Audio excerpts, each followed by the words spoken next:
Coucou tout le monde, comment ça va bien? Bienvenue sur Phytoasis, c'est Laurent. Il fait froid et les virus sont de retour. Et l'ennemi numéro 1, lui, il est de retour aussi. Enfin, surtout, il est de retour, en fait. Ça ne s'arrêtera jamais. Mais bon, nous, on est toujours là et on tient bon, et ça, c'est le plus important. Aujourd'hui, je vous propose de voir plusieurs plantes qui sont avérées, d'après plusieurs études, efficaces contre tous les virus respiratoires. Et des virus respiratoires, il y en a énormément. Et bien sûr, avec ces études et des méta-études, c'est-à-dire des études qui ont regroupé plein d'études différentes pour voir la véracité de l'efficacité de telle ou telle plante, eh bien, j'en ai sélectionné 5 qui vont pouvoir nous être utiles, soit préventivement, soit curativement pendant toute la période hivernale et son cortège de bactéries, de virus qui essayent de nous mettre en fait à plat. Et là, on n'est pas d'accord. Du coup, on sort nous aussi notre arsenal et on va voir ensemble de qui il s'agit. Pourquoi est-ce que j'ai choisi ces plantes-là ? En fait, tout simplement parce que les plantes dont on va parler, ce sont des plantes qui sont, d'après les études, sont révélées efficaces et utiles. Donc voilà, on a vu qu'il y a un niveau de preuve qui est suffisamment important pour la véracité de ces propos et donc leur utilité. Donc ça, c'est déjà super important. Parce que si on parle d'une plante qui a eu des études mais qu'on vous dit « Ah bah non, ça marche pas », ben voilà. Là, toutes ces plantes-là, le niveau de preuve est largement suffisant. Il y a eu des placebos, il y a eu d'autres médicaments qui ont été placés en face, et ça s'est révélé efficace. Au moins aussi efficace que certains médicaments, ou en tout cas bien plus efficace que le placebo. Donc ça, on prend. Deuxième raison, en fait, c'est que ces plantes ont aussi un niveau de sécurité d'emploi qui est super important. Donc on sait qu'on peut les utiliser et qu'il n'y aura pas grand-chose comme risque. Je vous en parlerai à chaque fois. Mais voilà, grosso modo, on risque rien et ça aussi, ça fait plaisir. Et troisième raison, ce sont des plantes que l'on va pouvoir trouver facilement dans le commerce. Que ce soit dans les pharmacies, dans les magasins bio ou pour les plus chanceux d'entre vous, dans les herboristeries.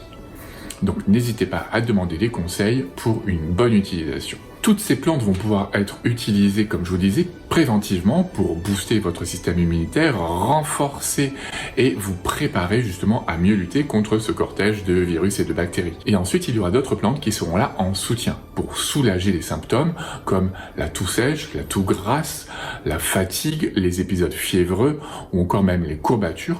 Tout ça va être pris en charge par d'autres plantes et donc forcément faire des associations de plantes sera ce qui aura de plus utile et de plus efficace. D'ailleurs, dites-moi en commentaire ce que vous utilisez vous comme plante, si vous connaissez les plantes dont on va parler et où est-ce que généralement vous fournissez, si c'est en magasin bio, si c'est en pharmacie, si c'est en herboristerie ou sur internet.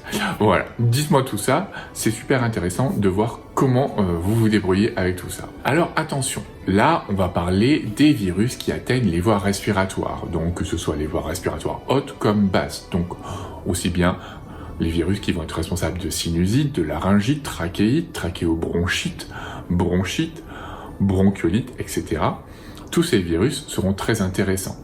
Donc on ne va pas parler du Covid en particulier, parce que tout simplement, il n'existe pas encore, en tout cas à ma connaissance, des études qui ont utilisé telle ou telle plante contre le virus. Et donc on va pouvoir tirer des tendances, des pistes, parce que si ces plantes sont utiles pour lutter contre les symptômes et les virus responsables de ces affections respiratoires, alors il est tout à fait légitime de penser qu'on pourra aussi les utiliser contre un Covid classique. Quand je dis Covid classique, c'est le Covid qui n'entraîne pas d'hospitalisation, c'est le Covid qui n'est pas un Covid long, donc c'est le Covid qui se manifeste essentiellement par des symptômes respiratoire, de la fatigue et le fait qu'il vous cloue au lit par des maux de tête, parfois de la fièvre, etc., etc. Donc là, toutes ces plantes-là peuvent donc, d'après cette méta-étude, être utilisées légitimement contre un Covid classique. Toutes ces plantes se sont révélées être efficaces contre les pathologies infectieuses des voies respiratoires. Donc n'hésitez pas à les utiliser préventivement, curativement ou même en complément d'un traitement allopathique. Parce que bon, vous l'avez vu, vous le savez depuis quelque temps maintenant, contre les virus, on n'a pas grand-chose. On va vous conseiller du repos, de bien boire, de prendre des minéraux, des vitamines. Donc voilà, à part ça, on est assez pauvre. Donc n'hésitez pas à rajouter ces plantes-là en teinture mère, en infusion ou même les huiles essentielles parce que ça permettra de mieux récupérer, de vous soulager, de vous redonner un coup de boost et de limiter toute cette fatigue. Donc la complémentation, ça sera vraiment d'autant plus efficace. Alors maintenant, on arrête le suspense et c'est parti, on y va tout de suite. Et donc on va commencer par 2 plantes qui ont déjà été vues sur cette chaîne, donc on va en parler de façon brève, mais au cas où il y en a qui ont séché les vidéos, je vous refais un petit débrief. Ces plantes-là donc peuvent être utilisées préventivement comme curativement si jamais vous tombez malade et elles améliorent grandement la symptomatologie et parfois sont suffisantes à elles seules pour vous libérer d'un gros rhume, d'une bonne toux bien grasse ou encore d'une grippe. Là, il y a énormément d'études qui en attestent. La première, c'est le sureau. Le sureau, c'est vraiment super important, sans mucus ni gras, en fait, il est super chouette, et c'est surtout la baie qu'on va utiliser. Vous pouvez l'utiliser parce que énormément d'études attestent qu'on améliore grandement la récupération, que généralement au bout du 2e jour de grippe, on va beaucoup mieux, moins de toux, moins de fatigue, moins de congestion nasale, donc c'est vraiment tout bénéfique. Vous allez pouvoir utiliser le sureau à dose de 2 à 5 grammes par tasse, 3 fois par jour, et ça devrait vraiment bien vous aider. Cette méta-étude rappelle donc que oui, le sureau est très efficace en cas de rhume, en cas de grippe, en cas de refroidissement et d'atteinte des voies respiratoires, mais que oui, il y a de bonnes chances que le sureau soit aussi utile contre le Covid, donc n'hésitez pas. La deuxième plante dont on a aussi déjà parlé sur cette chaîne et qui est vraiment très importante pendant l'hiver, qui est la reine de l'immunité, vous la connaissez certainement, vous avez déjà son nom sur la langue, c'est tout simplement l'échinacée pourpre. Vraiment, l'échinacée, c'est vraiment la plante numéro 1 de l'hiver. Il faut y penser systématiquement. Elle aussi, vous pouvez l'utiliser préventivement parce qu'elle a des capacités d'immunostimulation. Elle est très antivirale. Il y a beaucoup d'études qui montrent son efficacité contre certains rhinovirus. Il y en a énormément, mais aussi contre tous les virus de la grippe. Donc vraiment, elle est là, elle va vous booster, augmenter votre système immunitaire, augmenter vos globules blancs, vos anticorps, et vous serez prêt pour combattre tout ce petit monde-là. On va pouvoir l'utiliser curativement. Et donc dans ces cas-là, il faudra l'utiliser le plus rapidement dès les premiers symptômes d'une grippe par exemple. Et là aussi, ça agira très vite et ça va vous remettre sur pied rapidement. Elle a des capacités donc immunostimulantes, des capacités antivirales, des capacités anti-inflammatoires. Ces 2 plantes-là, c'est vraiment un duo gagnant. Mais pour vous soulager, pour limiter certains symptômes, ça sera bien de rajouter d'autres plantes pour améliorer encore plus cet effet, avoir une action synergique, donc de faire des associations avec les plantes suivantes. Autre plante qui s'est avérée vraiment très efficace avec un niveau de preuve vraiment suffisant, en fait, c'est la guimauve. Cette plante est vraiment très efficace pour le tractus respiratoire et soulager notamment la toux et la toux sèche en particulier. Cette plante est riche en polysaccharides, en mucilage, qui vont permettre d'avoir des capacités émollientes, ce qui va permettre d'adoucir. Et en plus de ça, elle est aussi anti-inflammatoire. L'effet antitussif de la guimauve a été démontré aussi bien chez l'homme que chez l'animal. Donc chez l'animal, c'est très bien, ça donne là aussi une tendance, mais on est tous un petit peu différents. Et forcément, d'un animal à l'homme, là aussi il y a beaucoup de différences. Mais on a prouvé que l'effet de la guimauve était aussi efficace chez l'homme versus un placebo, il n'y avait pas photo.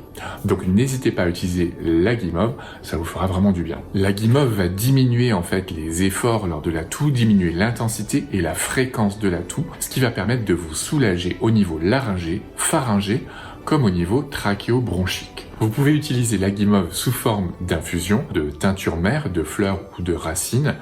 Vous pouvez aussi la trouver sous forme de sirop. Donc là, c'est à vous de voir ce qui vous convient le mieux, ce qui est plus pratique pour vous. En général, en infusion, on mettra 5 grammes dans 200 ml 3 fois par jour pour vous soulager. C'est une plante qui est très sûre d'utilisation. Par contre, si jamais vous prenez des médicaments, séparez son utilisation d'une bonne heure en fait de la prise de médicaments pour pas justement empêcher l'absorption de vos médicaments. Autre plante qu'on va pouvoir utiliser pour améliorer et soulager les symptômes des voies respiratoires, c'est la réglisse. La racine, en fait, c'est une plante dont on va utiliser essentiellement la racine, et cette racine a des propriétés qui s'apparentent à la cortisone, donc très anti-inflammatoire. Et pour ce qui est en fait de la sphère respiratoire, elle sera très utile parce qu'on pourra l'utiliser à des fins antalgiques, anti-inflammatoires, adoucissante et même expectorante. Donc là aussi, ça va vraiment vous soulager. On peut l'utiliser d'ailleurs en cas d'asthme, en cas de bronchite, en cas d'angine. Vous pouvez l'utiliser sous forme de décoction, 5 grammes 3 fois par jour,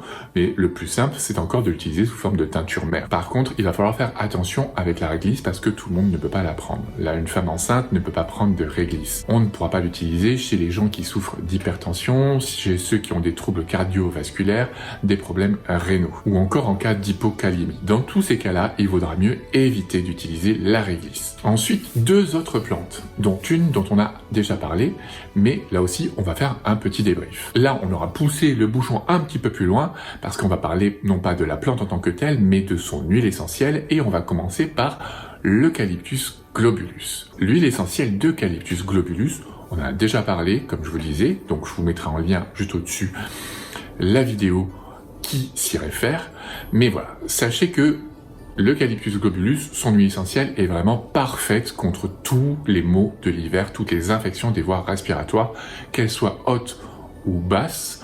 Donc que ce soit une rhinite, une sinusite, une pharyngite, laryngite, c'est très bien, mais aussi pour tout ce qui est trachéobronchite, ce sera vraiment parfait. En général, on considère même que l'huile essentielle d'Eucalyptus globulus est plus utile pour les voies basses, alors que l'Eucalyptus radié sera plus utile pour les voies hautes. Mais là, c'est vraiment pinaillé, vous verrez que ça sera quand même très bien. Donc, les gros avantages de cette huile essentielle d'Eucalyptus globuleux, c'est que elle est antalgique, anti-inflammatoire, un petit peu immunostimulante et très antivirale. Elle a aussi des capacités très expectorantes et un petit peu mucolytiques. Donc là aussi, il y a tout pour vous soulager. Là, il y a énormément d'études qui attestent de la capacité de cette huile essentielle à améliorer les symptômes, et il commence à y avoir aussi beaucoup d'études qui démontrent l'effet de l'Eucalyptus globuleux sur le Covid. Là, il y a vraiment une tendance et vraiment on commence à avoir quelque chose qui émerge. Et c'est en particulier pour toutes les huiles essentielles qui sont riches en eucalyptol, dont l'Eucalyptus globuleux fait partie, mais aussi l'Eucalyptus radié, le niaouli ou encore le ravinsara. Donc voilà pourquoi c'est intéressant de l'utiliser. Donc n'hésitez pas à l'utiliser. On utilisera plutôt l'Eucalyptus globuleux chez les adultes, plutôt l'Eucalyptus radié chez les enfants. N'oubliez pas qu'on n'utilisera pas chez la femme enceinte, chez les personnes épileptiques, chez les personnes asthmatiques, et qu'on fera très attention aussi chez les enfants. N'appliquez pas cette huile essentielle sur le cou ou sur le visage, mais plutôt sur le thorax ou dans le dos pour éviter des problèmes respiratoires. Ça, c'est une précaution, mais il vaut mieux la prendre. Après, vous verrez, c'est juste génial comme utilisation. Autre huile essentielle qui peut être super intéressante et dont cette méta-étude parle, c'est la myrrhe. Donc la myrrhe, là dans cette étude, eux, ils parlaient de la poudre, mais moi je préfère faire un parallèle et utiliser l'huile essentielle, parce que quand on parle de la myrrhe, donc la myrrhe c'est quoi? C'est une résine qu'on a récupérée d'un arbre, et donc dans cette résine, ce qui est intéressant, c'est son huile essentielle. Donc à travers la poudre, ce qui était efficace, c'était l'huile essentielle. Donc dans la poudre, il y a beaucoup moins d'huile essentielle que dans votre flacon. Votre flacon est bien plus concentré, donc son huile essentielle sera encore plus intéressante. La myrrhe, bon, elle a une odeur qui est particulière, tout le monde n'aime pas, c'est très costaud, mais ça va être très bien justement contre plein de choses différentes. Mais là aussi, on va se contenter des voies respiratoires et de son intérêt, en fait, c'est génial. Elle possède des capacités antalgiques, anti-inflammatoires, immunostimulantes et antivirales. Et elle sera parfaite pour les bronchites, pour les angines. Là aussi, elle va vraiment vous soulager. D'ailleurs, pour attester de sa puissance antalgique anti-inflammatoire, il y a des études qui ont comparé son efficacité vis-à-vis de l'ibuprofène, et en fait il s'est avéré que la myrrhe était aussi efficace que l'ibuprofène, et par chance il y avait moins de contre-indications. Donc n'hésitez pas à l'utiliser. Petite précaution avec la myrrhe, il ne faut pas avoir de troubles endocriniens, surtout de la thyroïde. En tout cas, ça peut faire du bien, mais ça peut aussi, en fonction de votre trouble, vous créer des soucis. Donc faites attention si vous avez des troubles de la thyroïde avec son utilisation. Ne l'utilisez pas pure parce qu'elle peut être irritante cutanée. En dehors de ça, c'est quand même une huile essentielle qu'on va pouvoir utiliser sans gros soucis. D'ailleurs, dites-moi en commentaire si vous voulez que je vous fasse un topo, une bonne vidéo qui débriefe complètement des capacités de la myrrhe parce que vous verrez, elle est vraiment particulière, redoutable, très efficace et elle vaut son pesant d'or. Donc vous voyez, l'utilisation de ces plantes et de certaines de leurs huiles essentielles, vous allez pouvoir agir préventivement comme curativement. Aller directement combattre la source, c'est-à-dire dégommer les virus et les bactéries, et ensuite gérer aussi toute la pléiade de symptômes qui se rajoutent par-dessus, donc les courbatures, les écoulements nasaux, la congestion, les inflammations, la fièvre, les courbatures, les maux de tête, etc., etc. N'hésitez pas à utiliser les infusions avec l'utilisation par exemple cutanée de certaines huiles essentielles, de rajouter les compléments des minéraux-vitamines comme le sélénium, la vitamine E, la vitamine D, le zinc, pour booster et compenser parfois le manque et les carences qu'on a en certaines vitamines et minéraux. Ça vous fera vraiment du bien. Et comme je vous disais, ça vous évitera aussi parfois de tomber malade, donc c'est que du bonheur. Dites-moi d'ailleurs en commentaire si vous utilisez certaines de ces plantes, certaines de ces huiles essentielles, minéraux, vitamines, si vous préparez, si vous faites des cures justement en ce moment. Mais vous voyez, n'hésitez pas à faire justement ces petits mélanges. Si jamais vous voyez que ça ne marche pas, ça ne suffit pas, bien sûr, n'oubliez pas d'aller consulter votre médecin, votre pharmacien, pour vous donner les conseils les plus avisés et les plus pertinents possibles. Voilà, j'espère que cette vidéo, ce petit récapitulatif, cette vue globale, vous aura fait plaisir, ça vous fait du bien, ça vous aide. Moi, je vous dis à très bientôt et d'ici là, portez-vous bien.